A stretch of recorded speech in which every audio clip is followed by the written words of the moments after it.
यात्रा क्या भगवान की यात्रा थी जिसमें गंदे गंदे गाने चलाए जा रहे थे, जिसमें गालियां थी, जिसमें माँ की और बहन की गालियां बाकायदा गानों में, जो वो भजन जिनको वो कह रहे हैं, और उन गानों में आपने माँ बहन की गालियां देके आप उसको सरेआम चला रहे हो। प्रशासन कहाँ था? प्रशासन ने उस यात्रा को तभी की तभी क्यों नहीं रोका? जब कोई चढ़ जाता है एक छत पे और वो एक धार्मिक झंडे को, मुसलमानों के धार्मिक झंडे को हटा के भगवा लहराता है, प्रशासन तब कहाँ था? प्रशासन को नहीं समझ आता कि यहाँ से ही दंगे की शुरुआत होती है। जबकि मैं कहूँगी पिछले कितने सालों से जब रामनवमी होती है तो गलियों में जाकर मस्जिद में झंडे फहराए जाते हैं, जब रमज़ान चल रहे होते हैं तब मस्जिदों में जाकर भगवा फहराया जाता है, और दंगे होने होते तो तब भी दंगे हो सकते थे। अगर मुसलमान ने ही दंगे करने थे तो तभी भी दंगे हो सकते थे।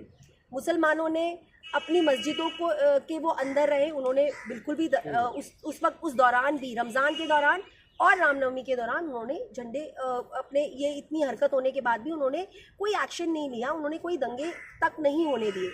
फिर आज अगर एक टोली दुर्गा पूजा के नाम पर या दुर्गा विसर्जन के नाम पर वहाँ पर पहुँचती है, लाखों की तादाद में वहाँ पर लोग पहुँच जाते हैं, गंदे गंदे गाने चलाते हैं, मुसलमानों को गालियाँ देते हैं, उनके छतों पे जाकर भगवा फहराते हैं, आपको नहीं लगता कि ये कहीं ना कहीं, मैं इसको प्रशासन की चूक नहीं कहूँगी, इसमें मैं प्रशासन को मिला हुआ कहूँगी, क्योंकि प्रशासन इनको इतनी शय देता है, इस शय पर ही ये सब चीजें होती हैं। पर आपको ये तो अधिकार नहीं है ना कि ठीक है, अगर एक व्यक्ति गलती कर रहा है, उसने झंडा हटाया, भगवा लहराया, लेकिन गोली मारने का तो अधिकार नहीं है ना। अभी तक ये क्या साबित हो गया है कि वो गोली किसने चलाई है? क्या वो आरोप साबित हो गया है? कोर्ट्स है, पुलिस है, केसेस चलते हैं, प्रूफ होता है कि गोली किसने चलाई है। और अगर जिसने भी गोली चलाई है, मैं आपसे एक चीज पूछना चाहूंगी, क्या वो, उसके पूरे परिवार ने गोली चलाई है? अगर उसने गोली चलाई है तो वो एक शख्स होगा जिसने गोली चलाई है। फिर क्यों 23 घरों पे बुलडोजर चलाने की बात हो रही है? और बुलडोजर चलाने की बात आप छोड़िए, जब सुप्रीम कोर्ट एक बात कह चुकी है कि ये जो कार्यवाही तानाशाही के अंतर्गत की जा रही है यूपी में, from the day one Yogi ji अपनी गद्दी पर विराजमान हुए हैं, उनके पास और कोई कुछ भी नहीं उनके पास होता, उनके खिलाफ कोई कुछ बोलता है, उनके खिलाफ कोई पत्रकार बोलता है, उसके घर में बुलडोजर चला दिया जाता है। बस उसका, वो मुसलमान होना चाहिए। एक शख्स जो सुरंग से इतने सारे लोगों को जीवित बाहर निकालता है, वो शख्स सिर्फ एक मुसलमान होता है और उसके घर पर भी बुलडोजर चला दिया जाता है। उसको ये रिवॉर्ड मिलता है योगी सरकार के द्वारा कि उसके घर पर बुलडोजर चला दिया जाए। मैं ऐसा समझती हूँ, किसी भी धर्म में या अगर इस दुनिया में ईश्वर है, अल्लाह है, जो भी हमारी वो पावर है, वो ये कभी भी अलाउ नहीं करेगी कि किसी का भी आशियाना तोड़ा जाए। कोई चिड़िया अपना घोंसला बनाती है, वो तक पाप होता है कि जब उस घोंसले को तोड़ा जाता है और उसके अंडे को गिराया जाता है, तो ये तो किसी का आशियाना है, किसी का घर है। लोग तो मांग कर रहे हैं ना, देखिए जब शव को जलाने के लिए लेके जा रहे थे तब मांग कर रहे थे कि नहीं एनकाउंटर हो और बुलडोजर चले। वो लोग नहीं है, वो एक भीड़ है। ये वही भीड़ है जिसने अखलाक को भी मारा था, ये वही भीड़ है जिन्होंने मॉब लिंचिंग में तबरेज अंसारी को भी मारा था। मैं उनको लोग या मैं उनको इंसान की उपाधि नहीं दूंगी, क्योंकि वो इंसान है ही नहीं, वो एक ऐसी भीड़ है, वो भड़काऊ भीड़ है जिनको बीजेपी तैयार करती है मुसलमानों को बदनाम करने के लिए, मुसलमानों को हरास करने के लिए, उनको टॉर्चर करने के लिए, ताकि वो अपने इलेक्शंस जीत सके। और ये स्ट्रैटेजी काम आ ही रही है, क्योंकि योगी जी लगातार इतने टाइम से वो चीफ मिनिस्टर बन के बैठे हुए हैं। उनका सिर्फ आप मुझे यूपी में एक भी हॉस्पिटल बता दीजिए जहाँ पर फैसिलिटीज़ हो, एक भी स्कूल बता दीजिए जहाँ पर एजुकेशन फैसिलिटीज़ पूरी हो। उनके पास सिर्फ दो काम है, या तो स्टेशनों के और जगहों के नाम बदलना या फिर लोगों के घरों पे बुलडोजर चलाना। उनको किसने राइट दिया है? जब सुप्रीम कोर्ट भी इस बात के लिए कह चुकी है कि ये संविधान के खिलाफ है, ये गलत है, ये इलीगल है, उसके बावजूद किसने उनको राइट दिया है और क्यों प्रशासन ऐसा उनको करने देती है? वो भगवान नहीं है, वो खुदा नहीं है, योगी एक इंसान है और उसका कोई हक नहीं बनता कि वो किसी के भी आशियानों को सिर्फ इस बात के ऊपर तोड़े कि उसके घर के किसी एक बंदे ने कोई गुनाह किया है। अभी साबित भी नहीं हुआ है। अभी साबित भी नहीं हुआ है, अभी मालूम भी नहीं है कि वो गोली किसने, वो गोली पुलिस की गोली थी या वो हिंदुओं की भीड़ की गोली थी या वो किसी और शख्स की गोली थी। साबित आप फिर एक काम करिए, आप बंद कर दीजिए। पर तो तोड़ने से पहले तो ये कहा जाता है ना कि ये कोई इस वजह इस आरोप में थोड़ी तोड़े जा रहे हैं, ये तो अवैध निर्माण है इसलिए तोड़े जा रहे हैं। अवैध निर्माण, अगर अवैध निर्माण की बात करूं तो पूरा का पूरा हमारी जो कंट्री है उसमें से 50% अवैध निर्माण पे बने हुए हैं। उनके आशियानों को क्यों नहीं तोड़ा जाता? कितने सारे मिनिस्टर्स की हॉस्पिटल से लेकर स्कूल तक इलीगल बने हुए हैं। कहीं भी भगवान की मूर्ति रखते हैं और वहां पर मंदिर बना दिया जाता है, क्या वो इलीगल नहीं है? वो क्यों नहीं टूटती हैं जगहें? उनको क्यों नहीं तोड़ा जाता? कितने सारे यहाँ पर लोग हैं। अगर आप मैं आज कहूँगी कि आधी यूपी और आधी दिल्ली, अगर आप उसको मापना शुरू करोगे ना तो ऑलमोस्ट आपको 50 से 60% आपको जगहें दिखेंगी जहाँ पर इलीगल है या लोग आगे बढ़ा देते हैं अपने घर, अपनी दुकानें। तो क्या ये सिर्फ इस वजह से कि किया जाता है? बिल्कुल। अगर एक आप मुझे एक बात बताइए, अगर सपोज वो ये कहते हैं ये अवैध निर्माण है, अवैध निर्माण के लिए भी आप उनके ऊपर, अगर वो सचमुच अवैध निर्माण है तो आप उनके ऊपर पेनल्टी लगाइए। आपको जो कार्रवाई करनी है आप वो कीजिए। आप बुलडोजर नहीं चला सकते हैं उसके ऊपर, आपको कोई राइट नहीं देता। और अवैध निर्माण पे मैं आपसे एक बात पूछना चाहूंगी, आज मैं कहीं जाकर कोई घर खरीदती हूँ, उसके पेपर्स मुझे दिखाए जाते हैं प्रॉपर्टी डीलर के द्वारा और मैं वो घर खरीद लेती हूँ और बाद में मुझे कोई आगे कहते हैं तो अवैध निर्माण है, तो मेरा तो उसमें कोई कसूर नहीं है ना। आप अपने जो लोग, उनको जो आपके प्रशासन के लोग हैं, जो गवर्नमेंट सर्विस वाले लोग हैं, आप जो लोग अलाउ करते हैं इन घरों को बिकना या इन घरों को बनने देना, उनके घर जाके तोड़िए ना। आप जो लोग घर खरीद रहे हैं, जो उस घर में रह रहे हैं, जो पैसा देते हैं, अपनी हार्ड एंड मनी, अपनी खून पसीने की कमाई देते हैं घर बनाने में और घर खरीदने में, आप उनके घर क्यों तोड़ेंगे अगर अवैध निर्माण भी है तो? आप प्रशासन में जितने लोग ऑफिसर्स बैठे हुए हैं और यहाँ तक कि जो जितने भी बड़े से बड़े ऑफिसर्स, एमएलएस, मिनिस्टर्स जो सब इन अवैध निर्माणों में इन्वॉल्व होते हैं, आप उनको पकड़ के उनके घर क्यों नहीं तोड़ते हैं? भ्रष्टाचार की चेन तो ऊपर से होगी, ऊपर से है। और क्या उस भ्रष्टाचार की चेन में आपके योगी जी नहीं मिले हुए होंगे? पर हमने ये देखा कि एक तरीके का ये जो प्रक्रिया है कि कोई भी पहले धार्मिक यात्रा निकलती है, फिर पत्थरबाजी का आरोप, फिर एक हिंसा होती है, आगजनी होती है और एंड उसका बुलडोजर पर आकर होता है। तो ये कब तक धर्म के नाम पर होता रहेगा? मैं आपको यही बोल रही हूँ कि एक पैटर्न है, ये उत्तर प्रदेश का एक पैटर्न है। फर्स्ट प्लेस पे मैं आपसे ये पूछना चाहती हूँ कि भगवान की जो यात्रा है वो कैसी होनी चाहिए? पीसफुल। हमारे देश में सिर्फ हिंदुओं की तो नहीं निकलती ना यात्रा जो सिखों की भी निकलती है। अम्बेडकरवादी इतनी बड़ी जयंती मनाते हैं। अभी पीछे कल परसों ही अम्बेडकर की भी जयंती हुई थी, तभी भी यात्राएं निकली थी। क्यों आप भगवा लेकर निकलते हो अपने घर से सिर्फ ये सोचकर कि भाई आज मेरे को मस्जिद पे चढ़ाना है? तो ये कहाँ की, आप मुझे बताइए, ये कौन सा धर्म है? और ये मैं तो इसको धर्म, हिंदू धर्म मानती नहीं। तो आप भी एक हिंदू हैं, जैसे अभी आप इसको गलत करा रही हैं। इस देश में ये कहा जाता है कि देखिए सब लोग तो ऐसा नहीं करने वाले, चंद मुट्ठीवर लोग हैं। तो जब वो चंद लोग हैं तो इतनी बड़ी तादाद में जो शांतिपूर्ण तरीके से सनातन धर्म को मानने वाले लोग अपनी आस्था के अनुसार जा रहे हैं, क्या उनको वो गलत नहीं दिखता होगा? उनको ऐसे जैसा अभी आप कह रही हैं उनको नहीं आना चाहिए सामने? मैं आपको वही बोल रही हूँ कि इस देश में इस वक्त जब से बीजेपी गवर्नमेंट आई है, दो तरह के लोग हैं। एक तो वो जो दंगाई हैं, जिनको दंगाई बना दिया गया है, और एक वो लोग जो बिल्कुल म्यूट रह के उनको ये सब करते हुए देख रहे हैं।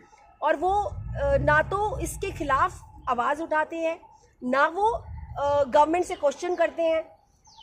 आज इस देश में धर्म के अलावा और बहुत सारी समस्याएं हैं। हमारे देश में बेरोजगारी है, हमारे देश में महंगाई इस चरम सीमा पे पहुंच चुकी है कि आज अपर मिडिल क्लास फैमिली वालों को भी सब्जी खरीदते हुए 10 बार सोचना पड़ता है कि हम 150 रुपए का टमाटर से सब्जी बनाएं या हम बिना टमाटर के सब्जी बना दें। तो ये जो मसले हैं, ये मसले इम्पोर्टेंट है। धर्म इस वक्त इम्पोर्टेंट नहीं है। धर्म के नाम पर आपको राम मंदिर बनाना था, आपने बना दिया ना राम मंदिर।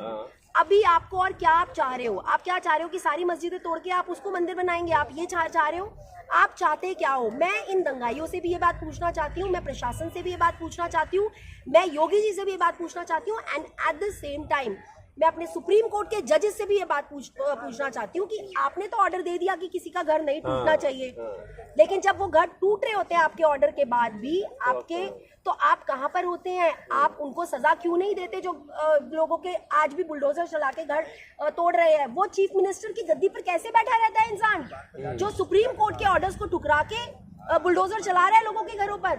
वो इंसान आज भी कुर्सी पर, लोग अंधे हैं क्योंकि उनको धर्म का चश्मा पहना दिया है। क्या हमारा सुप्रीम कोर्ट भी अंधा है? क्या सुप्रीम कोर्ट को नजर नहीं आ रहा है? क्या हमारा कानून भी अंधा है? क्या इस देश के जो जितने भी लोग बैठे हुए हैं और देश चला रहे हैं, क्या वो भी अंधे हैं? क्या आपके मोदी जी भी अंधे हैं जिनको ये नजर नहीं आ रहा है कि उन्होंने किस शख्स को बैठा दिया है यूपी के अंदर सिर्फ दंगे कराने के लिए? जो आप गुजरात में चीफ मिनिस्टर की कुर्सी पर बैठकर आपने किया था, वही सब आप योगी जी से यूपी में करवा रहे हैं। और कब तक चलता रहेगा ये सब? वही तो सवाल है कि बार बार धर्म के नाम पर ये सब जो चीजें हो रही हैं, देश की संपत्तियों को जलाया फूका जा रहा है, ये रुकेगा कैसे? देखिए, सवाल सबसे पहले मेरा उन लोगों से है जो इन लोगों को वोट देते हैं धर्म के नाम पर। आपने राम मंदिर के नाम पर इन लोगों को इतना सर पे चढ़ा दिया कि आज ये आपकी छाती पर पैर रख के बैठे हुए हैं। पर ये भी तो है ना कि हिंदू यात्राओं में क्यों पत्थरबाजी का आरोप लगता है? उन पर क्यों होती है पत्थरबाजी? मैं आपको वही बोल रही हूँ, अगर हिंदू यात्रा पे जो पत्थरबाजी होगी वो कैसे होगी और क्यों होगी, मैं आपको इसका जवाब देती हूँ। जब दंगाई एक हिंदू भगवान पत्थर जिहाद करते हैं, हाँ मैं वही आपको बोल रही हूँ कि जब एक दंगाई है जो एक प्रतिमा लेके चलते हैं भगवान का नाम लेके, चाहे वो राम भगवान का है चाहे वो दुर्गा माँ का है, जब वो दंगाई सड़क पे चलते हैं, वो गंदे गंदे गाने चलाते हैं, गंदी गंदी माँ बहन की गालियाँ निकालते हैं मुसलमानों को या किसी भी कम्युनिटी को, आप मुझे एक बात बताइए, एक इंसान कब तक बर्दाश्त करेगा? कहीं ना कहीं, और पत्थर चलाने वाला आप ये नहीं कह सकते कि वो मुसलमान ही होगा, उस भीड़ में से भी कोई दंगा कराने के लिए पत्थर उठा के मार सकता है। क्योंकि मुझे अच्छे से याद है जब मैं CA/NRC के दौरान हम लोग उस प्रोटेस्ट में शामिल थे, एक दरियागंज में एक यात्रा निकली थी, चांदनी चौक दरियागंज में, जहाँ पर पथराव हुआ था और वो इतनी पीसफुल यात्रा थी कि उसमें पथराव होने का कोई मतलब ही नहीं था। वो प्रोटेस्ट का वो चल रहा था, पर वो पत्थर मारने वाले कौन थे? वो पत्थर मारने वाले दंगाई थे जिन्होंने आके पत्थर मारा और उसके बाद यही बात बोल दी कि मुसलमानों ने दंगे करे हैं। उसके बाद बसें चला, एक CA/NRC का हर कोई जानता है कि ये जो प्रोटेस्ट था वो पीसफुल प्रोटेस्ट चला था। अगर उसमें बसें जल रही हैं तो वो कौन जलाने वाले हैं? वो दंगाई जलाने वाले हैं, वो प्रोटेस्टर्स नहीं है। प्रोटेस्टर्स तो पीसफुली जंतर मंतर हो या किसी भी जगह पे, आज जैसे मैं सोनम वांगचुक के बारे में बोल रही हूँ, वो भी बैठे हुए हैं ना लद्दाख हाउस में, वो भी पीसफुल प्रोटेस्ट कर रहे हैं। प्रोटेस्टर पीसफुली ही प्रोटेस्ट करते हैं। ये दंगाई है जो बीच में आकर पत्थर खुद मारते हैं और उसके बाद बोलते हैं कि मुसलमान ने पत्थर मारा है। पर आप एक हिंदू होकर और जो यात्राएं हैं उन पर सवाल खड़े कर रही हैं, नहीं लगता आपका बहुत विरोध हो सकता है? आपको कह सकते हैं कि हिंदू हो के तुम क्या बात कर रही हो, मुझे कोई बदनाम करने का, सनातन को बदनाम कर रही हो। मैं सनातन या मैं किसी धर्म को बदनाम नहीं कर रही हूँ, मैं उन लोगों को बदनाम कर रही हूँ या उन लोगों की असली चेहरा दिखा रही हूँ जो लोग मेरे भगवान का नाम इस्तेमाल करते हैं किसी को मारने में, किसी को काटने में। दूसरी चीज, मैं पहली चीज जो ये इस तरह के जुलूस है या जो इस तरह की ये पागलपन है, मैं इसके शुरू से विरोध में हूँ, वो चाहे किसी भी धर्म का हो। मुझे ऐसा लगता है कि आपको पीसफुल कोई भी यात्रा निकालनी है, आप प्रशासन से उसकी इजाज़त लेके पीसफुल यात्रा निकालिए। आप जो भी आपको करना है आप करिए। मैं दूर क्यों जाऊंगी, मुहर्रम की आपकी जो यात्रा होती है, आज तक उसमें कभी भी मतलब इतने सालों से हम दिल्ली में रह रहे हैं, मुझे इतने साल हो गए हैं, मैं हर साल देखती हूँ कि मुहर्रम की जब यात्रा निकलती है, मैंने आज तक वहाँ पर कोई भी दंगा होते हुए नहीं देखा या मैंने आज तक वहाँ पर कोई भी गलत चीज़ होती हुई नहीं देखी। फिर क्यों आप मेरे भगवान का नाम लेके, मेरी दुर्गा माँ का नाम लेकर आप सड़कों पे निकल जाते हो और आप गंदी गंदी गालियाँ देते हो और गंदे गंदे गाने चलाते हो और वहाँ पर प्रशासन चुपचाप देखता है? दूसरी चीज़, मैं खिलाफ हूँ, मुझे जो कांवड़िए जाते हैं जल लेने के लिए, जल चढ़ाने के लिए, मुझे उनसे कोई आपत्ति नहीं है। तो लेकिन कांवड़ियों के वेश में वो लोग जो चरस गांजा पीने के लिए जाते हैं और जो सड़कों पे इतना लाउड म्यूजिक करते हैं कि हम लोग 4-4 बजे तक सो भी नहीं पाते, जो सड़कों पे अगर उनकी गाड़ी को अगर आप बोल दो कि आप तेज क्यों चला रहे हो, वो आपको गाड़ी से निकालते हैं, आपकी गाड़ी जला देते हैं, आपको मार देते हैं। आपका खून कर देते हैं और उनके ऊपर कोई कार्रवाई नहीं होती, मैं उनके खिलाफ हूँ। मुझे, मेरे लिए, मैं भी राम भक्त हूँ, मैं भी सुबह शाम पूजा करती हूँ अपने घर में, लेकिन हमें बचपन से सिर्फ एक ही चीज़ सिखाई गई है कि इंसानियत सर्वोपरि है। इंसानियत से बड़ा कोई धर्म नहीं है। ये आपकी चॉइस है। तो वो भगवान राम को मानने वाले नहीं है। मैं 110% आपको बोल रही हूँ कि वो किसी भी भगवान, वो राक्षस प्रवृत्ति के लोग हैं जो सड़कों पर किसी की आस्था को चोट पहुंचाकर अपनी आस्था को वहां पर बिठाते हैं। वो लोग राक्षस प्रवृत्ति के हैं, वो राक्षस हैं। वो ना तो आप भगवान को मानने की बात करें, मैं बोल रही हूँ वो इंसान ही नहीं है। उनको क्या पता है राम के बारे में? वो कुछ जानते हैं राम के बारे में? क्या वो जानते हैं दुर्गा माँ के बारे में? वो जानते क्या है? मैं उनसे पूछती हूँ, उन्होंने शास्त्रों को कभी पढ़ा है? क्या उन्होंने हमारी गीता को कभी पढ़ा है? क्या वो जानते हैं कि हमारा धर्म सिर्फ और सिर्फ पीस सिखाता है, प्यार मोहब्बत सिखाता है, लोगों को अपनाना सिखाता है? वो कह रहे हैं कि धर्म खतरे में है, हिंदू धर्म, जो जय श्री राम बोलेगा वही हिंदुस्तान में रहेगा। भाई, जो 80% लोग हैं उनको 20% लोगों से क्या खतरा हो सकता है? पहले तो आप मुझे ये बताइए, आपका धर्म कैसे खतरे में हो सकता है? आप कह रहे हो कि आपका धर्म खतरे में है। आप इस देश में जो आप ही के धर्म के दलित्स हैं, जो हिंदू धर्म के दलित्स हैं, आप उनको अपने मंदिरों में नहीं घुसने देते, आप उनको घोड़ी पर नहीं चढ़ने देते, आप उनके बच्चे को उसके हाथ काट देते हैं अगर वो आपके यहाँ से पानी पी लेता है तो। मटके को हाथ लगा देते, मटके को हाथ लगा देता है तो आप उनको मूछे नहीं रखने देते, आप उनको साथ में पढ़ने नहीं देते, आप उनके साथ जो जिस तरह का व्यवहार करते हो। तो मैं ये समझती हूँ, क्या इसी को धर्म कहते हैं? आप अपने धर्म में अपने लोगों को ही नहीं अपना सकते तो आप दूसरे धर्म के लोगों को अपनाने की क्या बात करते हो? तो मुझे, मैं इन चीज़ों को, हाँ मैं जन्म से ब्राह्मण हूँ, लेकिन उसके बावजूद हमारे घर में सिर्फ एक ही चीज़ सिखाई गई है कि कोई जात नहीं होती, कोई धर्म नहीं होता। अगर तुम इंसान अच्छे हो तो तुम सबसे ऊंचे हो, और अगर तुम इंसान अच्छे नहीं हो तो तुम चाहे ब्राह्मण बन जाओ, तुम चाहे हिंदू बन जाओ, चाहे तुम जो मर्जी बन जाओ, चाहे तुम प्राइम मिनिस्टर जाके बन जाओ, अगर तुम इंसान अच्छे नहीं हो तो तुम जीरो हो, तुम्हारी कोई औकात नहीं है। भगवान या अल्लाह, जब तुम जाओगे तो तुम्हें उनको जवाब देना है कि तुमने इस धरती पर आकर किया क्या है। तो मैं इस चीज़ के बिल्कुल अगेंस्ट हूँ, और मैं ऐसा समझती हूँ कि जो भी ये बुलडोज़र वाली कार्रवाई है, अगर सुप्रीम कोर्ट सचमुच इस देश में जिनको हम कहते हैं कि वो सबसे ऊपर है, सर्वोपरि है, और वो सुप्रीम कोर्ट का जो फैसला है उसको सबसे ऊंचा माना जाता है ना, तो फिर अगर आज सुप्रीम कोर्ट के फैसले के अगेंस्ट अगर एक भी घर वहां पर उसके ऊपर बुलडोजर चलता है, तो ये क्वेश्चन मेरा होगा सुप्रीम कोर्ट की जो एग्जिस्टेंस है, मेरा क्वेश्चन होगा उनकी एग्जिस्टेंस पर, मेरा क्वेश्चन होगा उनकी पावर पर, मेरा क्वेश्चन होगा इस चीज़ के ऊपर कि इस देश में क्या जब से बीजेपी गवर्नमेंट आई है, क्या हमारे देश में कानून व्यवस्था खत्म हो चुकी है? क्या हमारे देश में कोर्ट्स खत्म हो चुके हैं? कि भाईचारा तो खत्म हो ही चुका है। क्या हमारे देश में सिर्फ और सिर्फ धर्म के नाम का ये जो नंगा नाच चल रहा है, क्या सिर्फ यही होता रहेगा?